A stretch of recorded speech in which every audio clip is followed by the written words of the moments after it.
Hello, and welcome all to the Partnered Primary Care Research Podcast, Research for You, by you, a podcast dedicated to learning more about patient and community partners in patient-oriented primary care research in Canada.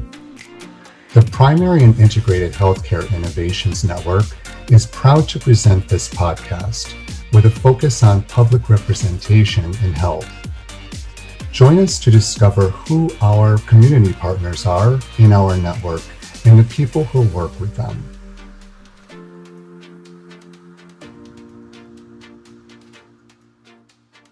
Hi, and welcome to the Partnered Primary Care Research Podcast, Research for You, by you. My name is Jillian Bartlett Esquilant, and I am the Executive Director of the Network Coordinating Office of the Primary and Integrated Healthcare Innovations Network.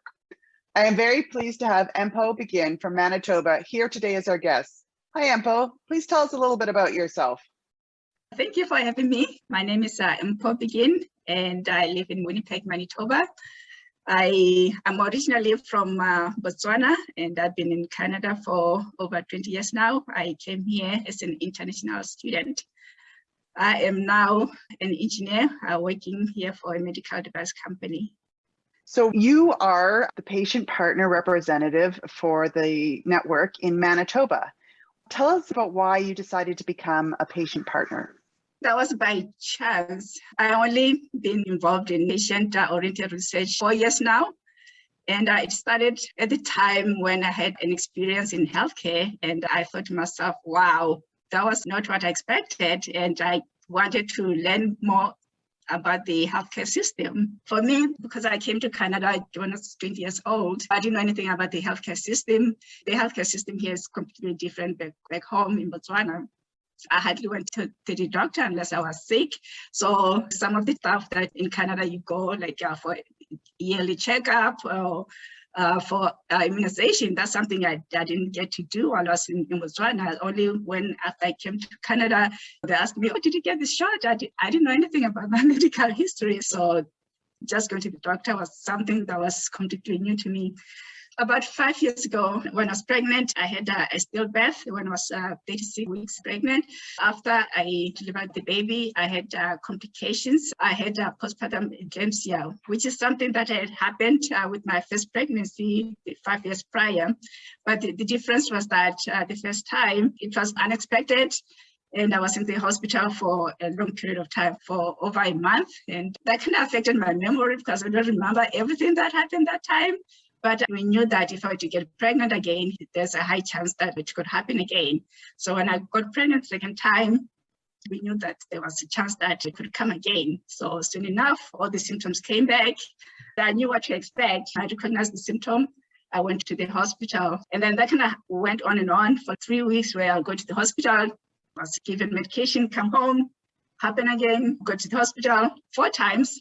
You can't keep piling medication on me all the time. You need to kind of figure out exactly what is going on and how you're going to stop this. Even though they knew exactly what was happening, the first time I was not officially given a diagnosis. So at first, I'm not leaving until you tell me exactly what is going on. That's when they went back to my first pregnancy and looked at my records. And that's when they diagnosed me with postpartum eclampsia. Then I think the issue was that after I was discharged, now I had a diagnosis and they gave me all the medication I need to be on. Post-discharge, now it was time for me to go and recover at home. That's where the health system started to notice that I was having trouble. Nurses, doctors were attentive. But then the minute I left and went home, officially discharged for the last time, it felt like I was completely alone. I had a family doctor and he didn't know anything what was going with me. All this time I was going to the hospital. I was referred to a specialist and say, okay, we should go see this specialist within a week of being discharged. It shouldn't take long for us to transfer your medical history to them. They can look at your chart and be up to speed. But then nothing came, not even a phone call. So I tried to call the specialist. And the first thing that struck me was that the receptionist was the one who was making the decision of when I can see the specialist. I said, well, I got a discharge here. It says I should go come and see the specialist within 1 week. I'm on this medication. It's starting to affect me. The specialist is supposed to give me a plan what I'm going to be doing the next 3 months. Here it says they haven't seen your chart. If you need medical assistance, go to the emergency room. It's almost like a pre-canned response. Every time I call, here it says go to the emergency.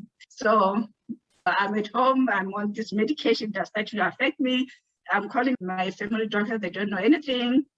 I ended up calling in the hospital for a long time. I kind of figured how they do triage of who's on call that day. I kind of figured who was on call.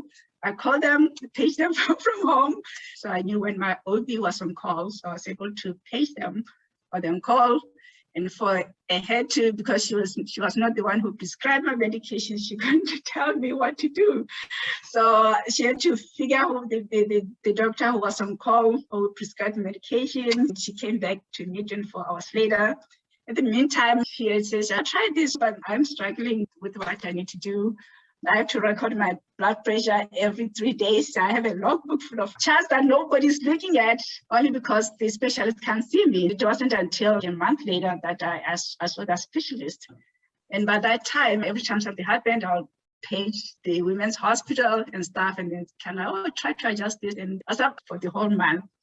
By the time I saw the specialist, I was so mad that I was doing this by myself. Nobody's looking at me. I felt, especially I was emotional. I haven't lost a child, all that. So everything was just piling up that, okay, nobody doesn't care about me. I'm so alone. And yeah, just the emotional stress at the time. I went to follow up with the specialist after a month out of obligation. I was told to go there. I'm going to go just in case something happens. So that whole experience brought red flags. Why did the hospital not telling my family doctor? They know it, my family doctor. Why are they not telling them? It was all disconnected, right? So I kind of felt like I was trying to juggle the health system by myself. Once you are out of the hospital, you're by yourself. So that's what motivated me to understand the healthcare system a little bit more, understand how is it so disconnected. As an engineer, I deal with technology all the time and keep saying, well, technology can solve all this. Why is that? How can not using technology to make all this collaboration easily? So that's kind of what got my interest to be able to understand the healthcare system a little better. I was going through that advertisement at the Manitoba Sport Unit at the time. They were looking to find a public patient advisor to join the executive council so that they can give insight into the priorities for the health research that was happening here. So I did apply and interviewed with them, and I got accepted. So there were 2 of us who got accepted. And it was also that time where they're trying to build that patient engagement. Once I got into the executive council, they say, oh yeah, but we're starting this patient group, for patient engagement. I would be interested in joining. At the time, I didn't know anything about health research. So the kind of being involved in that patient engagement brought me to understand what health research is and why patient partners are important. Once we formed this patient engagement group, we got to meet all the stakeholders in health research in Manitoba and all the partners with CHI. And that's when I got to meet Dr. Gail Hallas after that. That's really fascinating. I often think that for some of our patient partners, I wish I could take their story and make it the background to my grants. It's like, I know you've got all this published literature, but really, this is why this question needs to be addressed. And I mean, you've touched on all the fragmentation, the lack of transfer of information, the fact that, when you come out of the hospital, you might as well drop off a cliff into an abyss because there's everybody's like, oh, not my responsibility anymore. Sorry to hear that you had that experience, especially after the loss of a baby, right? That was such a terrible experience. I'm pleased that it brought you down this road, because there's a lot of people that have really negative experiences and don't take that additional step to get involved and try and be a voice and make a difference. Very happy you did that. Wish I could use your story. I did work in health informatics, and your story illustrates perfectly the issues we have in the healthcare system. So can you reflect on some of the work that you're proud of that you did as a patient partner? You said you're involved with Manitoba. It could be one SPOR unit or with the Pickin network. So is there something you've done that you really enjoyed or are proud of? Yeah, it's only been 4 years, so I don't have lots of experience, but I guess some of the projects I've done in the last 4 years, the first one was really forming this patient engagement group in Manitoba for this Mpho network, just bring off the ground. I think that was really fun to define what that patient engagement means in health research and how researchers and patient partners can collaborate in research and bring patient partners as collaborators for their projects. Yeah, and also I've done some work with the Mpho network. I was advisory council for that.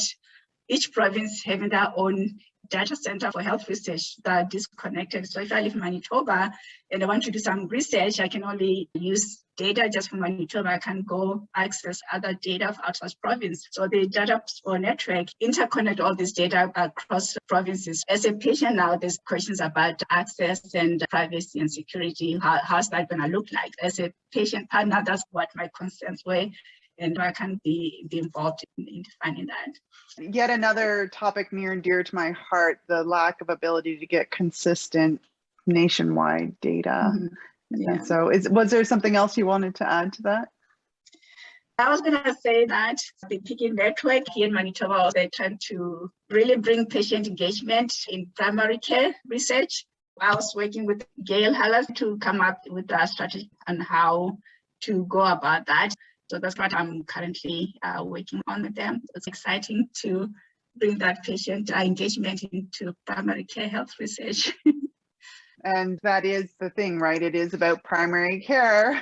Mm-hmm. I love hearing other people say that because sometimes I feel a little bit like a broken record, but it's so important. And I don't think we've made really good strides in that direction in terms of concrete actions.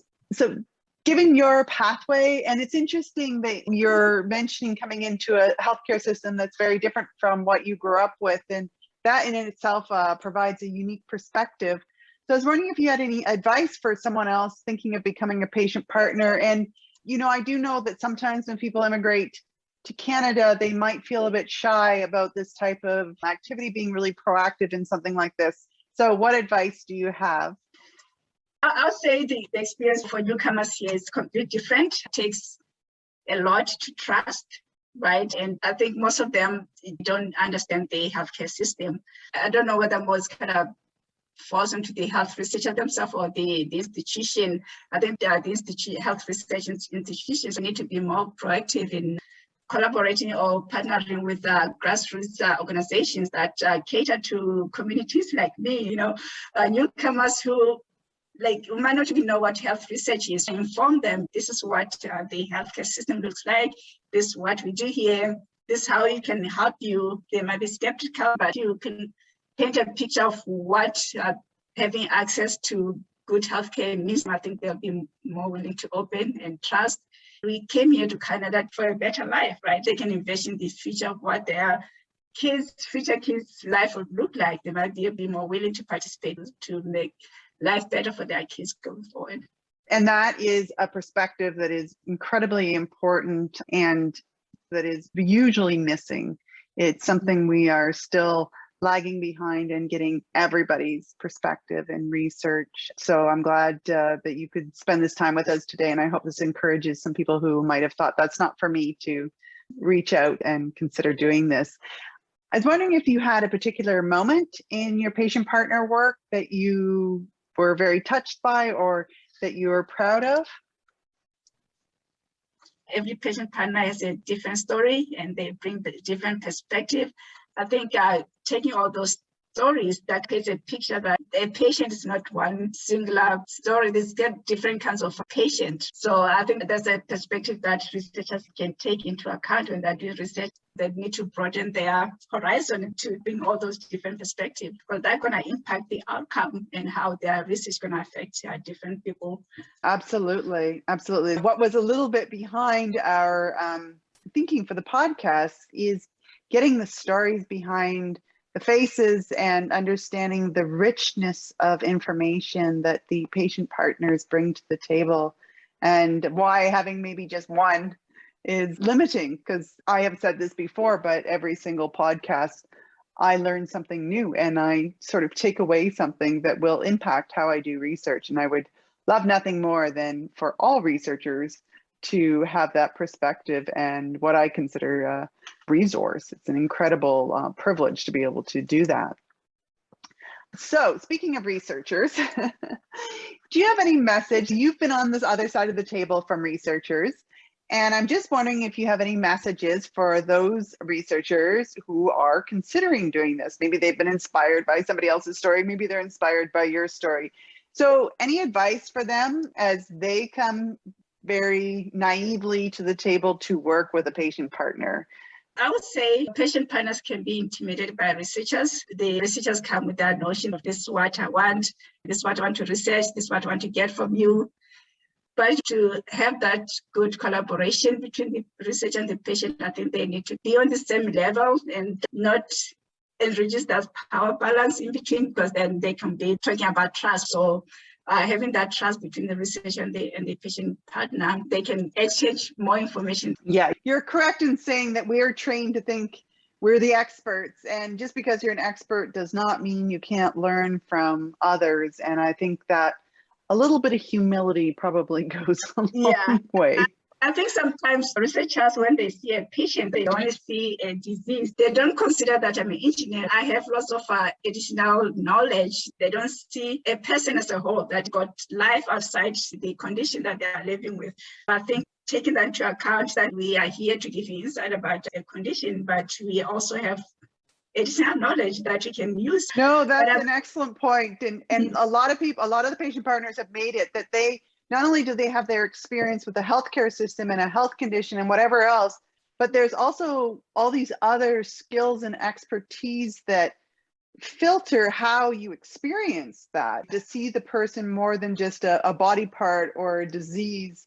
And this is part of what we're trying to do in primary care research, right? Is like, okay, let's back up, get a bigger picture. So if you treat your patient partner the same way you sort of treat a topic, you artificially narrow it and you miss out on a lot. So others have definitely mentioned that. And yeah, as any of us that become a patient, it's like, wait, this is not our sole identity. We have other roles in life and things that we can bring to the table. And one of the things I've certainly come to appreciate is how often the patient partners have a skill set that I would never have a chance to get as a researcher, and how it might bring innovation or help solve a problem or make a way to apply knowledge better. And engineering is definitely one of those areas. Maybe we need more engineers in healthcare.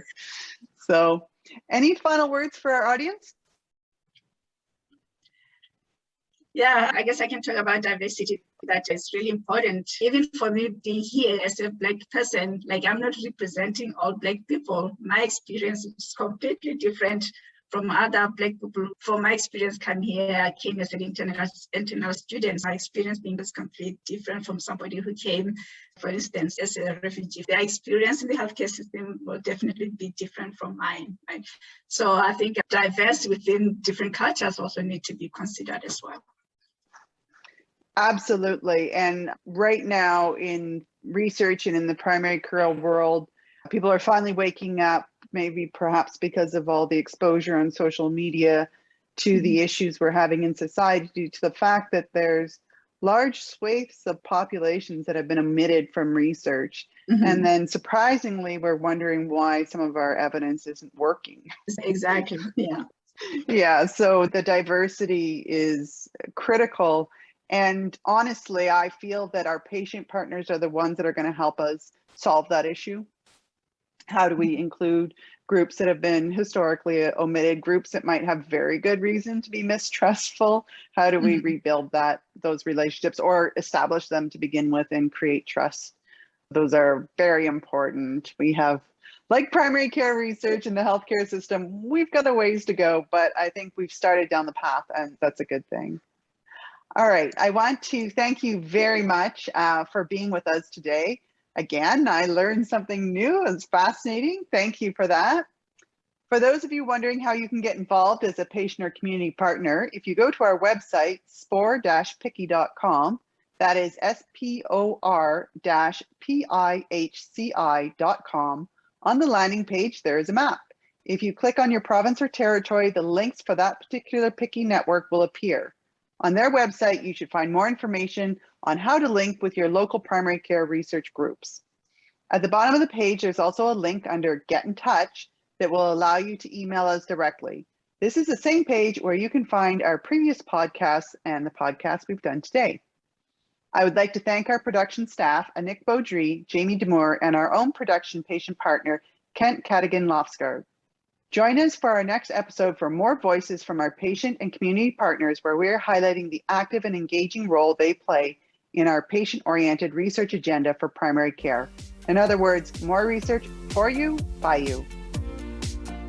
This podcast is brought to you by the Primary and Integrated Healthcare Innovations Network, otherwise known as the PICI Network, in collaboration with the Manitoba Strategy for Patient-Oriented Research PICI Network. Visit our website at sporpici.com. That's SPOR-PIHCI.com to learn more about our activities and upcoming events.